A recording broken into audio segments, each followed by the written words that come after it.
हाँ सर वो तो आप बताना ना भाई साहब आप ही बताना तुम्ही सांगा हो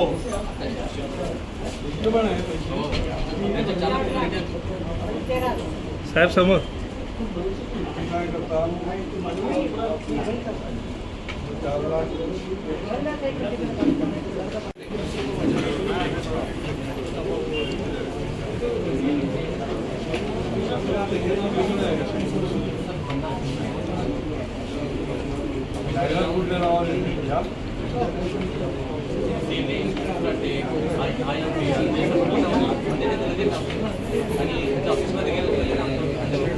बैठ गए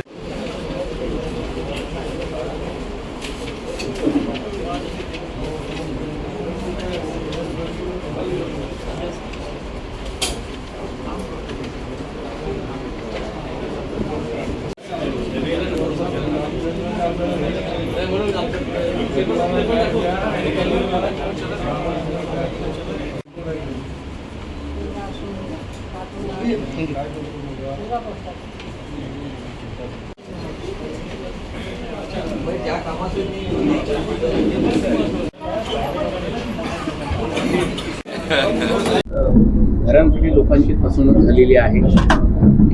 आज आमच्या या कार्यालयात जनसंवाद उपक्रमाच्या अंतर्गत माझ्याकडे बोरिवली, दादर, मुलुंड, घाटकोपर या भागातले फसगत झालेले नागरिक आले होते।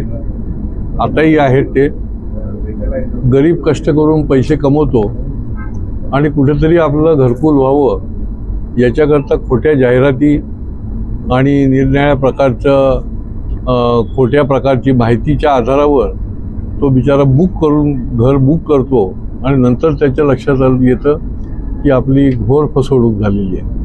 हा तोच प्रकार आहे की याच्यामध्ये बघा निरनिराळ्या नावावर हे बुकिंग घेतात की आम्ही तुम्हाला घरकुल देऊ, पैसे घेतले जातात आणि वर्षानुवर्ष आता काहींचं 2-2, 3-3, 5-5 वर्ष पैसे दिलेत आणि ते पैसे देखील माझ्याकडे तर एक कचरा वेचक महिला देखील या ठिकाणी आली होती की तिने आपल्या आजूबाजूच्या लोकांकडनं, नातेवाईकांकडनं पैसे जमा करून त्या ठिकाणी बुकिंग करायला पैसे दिले।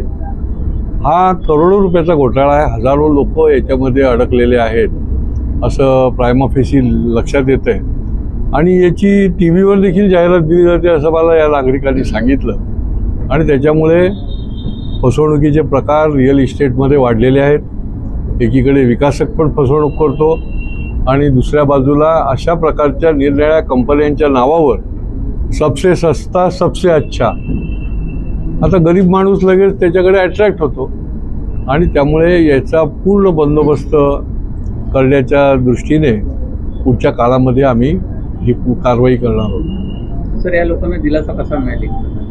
नाही, आता यांना एकत्रित ते आलेले आहेत आणि त्याच्या त्यामुळे पोलीस खात्याच्या माध्यमातून त्यांचा बडगा दाखवण्याचं काम जे आहे ते आता आम्ही निश्चितपणे करू आणि यांची पै न पै, कारण ही पैसा जो आहे तो कष्टाचा आहे। हे नुसतंच आपलं कुठेतरी इन्व्हेस्ट केले आणि काही पैसे मिळत राहणार आहेत असा नाही आहे।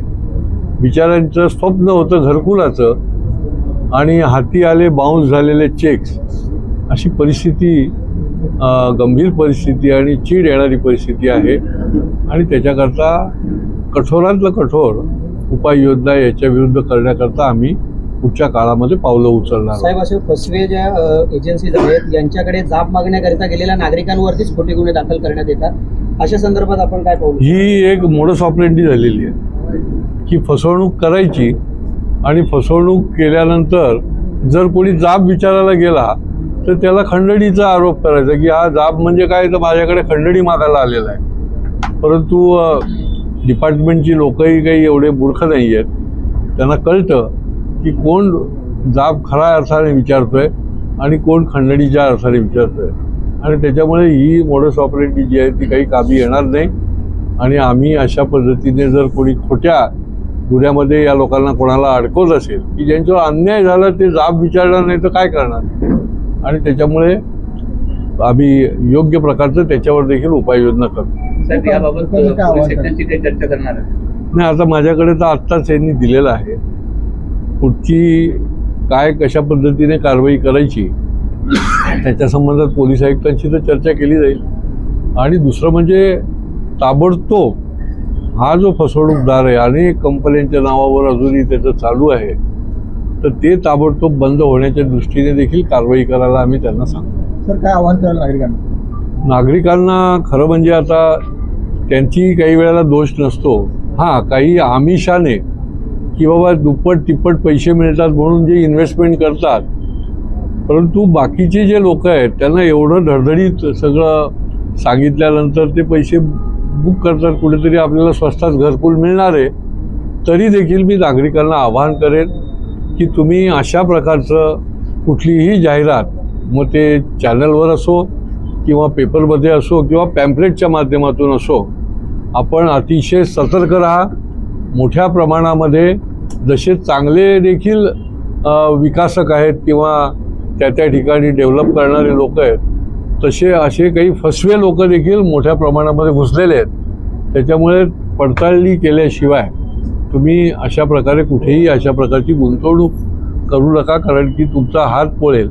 आणि त्याच्यामुळे 4 ठिकाणी विचारल्याशिवाय कुठेही अशी डायरेक्ट जाऊन गुंतवणूक करू नका. कारण गरीब बिचारा आपली मेहनत मजुरीने पैसे जमवतो, इकडून तिकडून लोकांकडनं कर्ज घेतो आणि घर घेण्यासाठी प्रयत्न करतो, आणि त्याची फसवणूक होऊ नये म्हणून त्याने खूप, आणि काही नाही तर सोमवार शुक्रवार आम्ही इथे कार्यालयामध्ये आहोत, आम्हाला विचारून घ्या, आम्ही त्याची पडताळणी करू तुमच्यासाठी आणि त्याच्यानंतरच तुम्ही पुढे जा. लोकांची फसवणूक झाली ठाण्यामध्ये. देव कोपरा या ऑफिस जवळ इन्फ्राटेक नावाची कंपनी आहे. ते मागील 10 वर्षापासून लोकांना इन्व्हेस्टमेंटच्या नावाने 1 BHK 2 BHK 1 RKच्या नावाने हे करोडो रुपयाचा फ्रॉड केलेला आहे.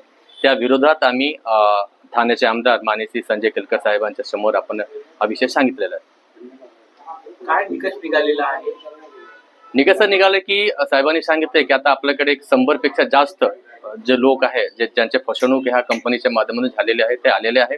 साहेबांनी सांगितले की आम्ही पोलिसांच्या माध्यमातून EOWच्या माध्यमातून किंवा बाकी जे लिगल असेल ते साहेबांच्या मार्गदर्शनात सेवा होणार आहे. आपण कार्यालयात तक्रार करण्याकरता गेले होते. हो, नेमकं काय होतं? विषय असा होता की मागच्या रविवारी आम्ही सर्व इन्व्हेस्टमेंट ज्या लोकांनी ते फ्लॅटसाठी जागा विकत घेण्यासाठी गेले होते, त्याच्याबरोबर आमचे रामसेनेचे मी स्वतः गेलो होतो. त्यांना जवाब विचारलं की हा गरिबांचे पैसे कधी देणार आहे.